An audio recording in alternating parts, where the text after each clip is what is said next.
एक बार की बात है कि बनगिरी के घने जंगल में एक उन्मत्त हाथी ने भारी उत्पात मचा रखा था। वह अपनी ताकत के नशे में चूर होने के कारण किसी को कुछ नहीं समझता था। बनगिरी में ही एक पेड़ पर एक चिड़िया व चिड़े का छोटा सा सुखी संसार था।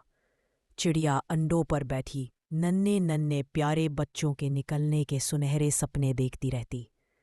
एक दिन क्रूर हाथी गरजता, चिंघाड़ता, पेड़ों को तोड़ता मरोड़ता उसी ओर आया। देखते ही देखते उसने चिड़िया के घोंसले वाला पेड़ भी तोड़ डाला। घोंसला नीचे आ गिरा, अंडे टूट गए और ऊपर से हाथी का पैर उस पर पड़ा। चिड़िया और चिड़ा चीखने चिल्लाने के सिवा और कुछ न कर सके। हाथी के जाने के बाद चिड़िया छाती पीट पीट कर रोने लगी। तभी वहां कठफोठवी आई। वह चिड़िया की अच्छी मित्र थी। कठफोठवी ने उनके रोने का कारण पूछा तो चिड़िया ने अपनी सारी कहानी कहना ली।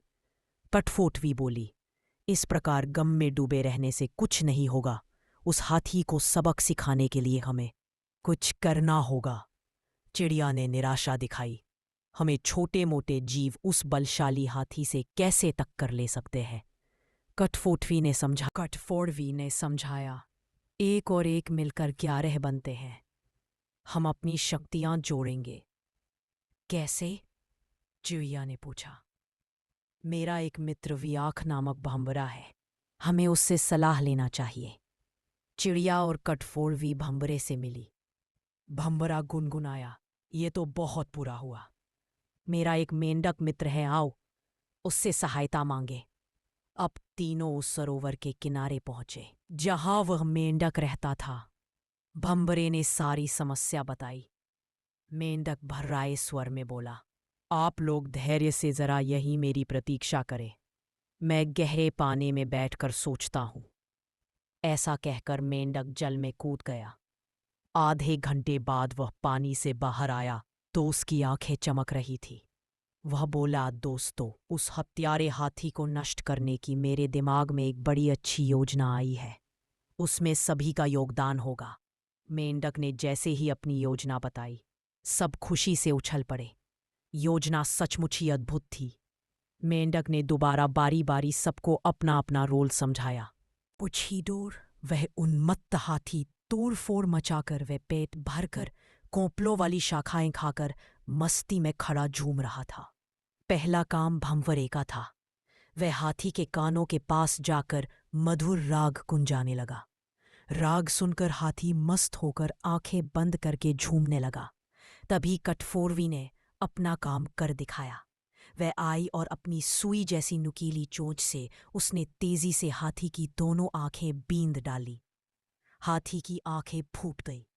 वह तड़पता हुआ अंधा होकर इधर उधर भागने लगा। जैसे जैसे समय बीतता जा रहा था, हाथी का क्रोध बढ़ता जा रहा था। आंखों से नजर न आने के कारण ठोकरों और टक्करों से शरीर जख्मी होता जा रहा था। जख्म उसे और चिल्लाने पर मजबूर कर रहे थे।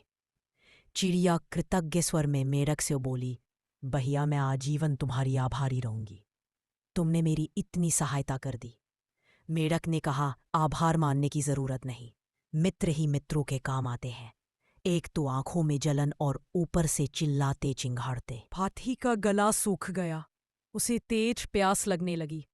अब उसे एक ही चीज की तलाश थी, पानी।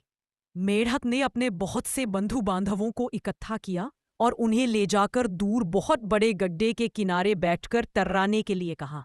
सारे मेढक तर्राने लगे। मेढक की तर्राहट सुनकर हाथी के कान खड़े हो गए। वह ये जानता था कि मेढक जल स्रोत के निकट ही वास करते हैं। वह उसी दिशा में चल पड़ा। तर्राहट और तेज होती जा रही थी। प्यासा हाथी और तेज भागने लगा। जैसे ही हाथी गड्ढे के निकट पहुंचा, मेढकों ने पूरा जोर लगाकर तर्राना शुरू किया। हाथी आगे बढ़ा और विशाल पत्थर की तरह गड्ढे में गिर पड़ा, जहां उसके प्राण पखेरु उड़ते देर न लगे। इस प्रकार उस अहंकार में डूबे हाथी का अंत हुआ। सीखा, एकता में बल है।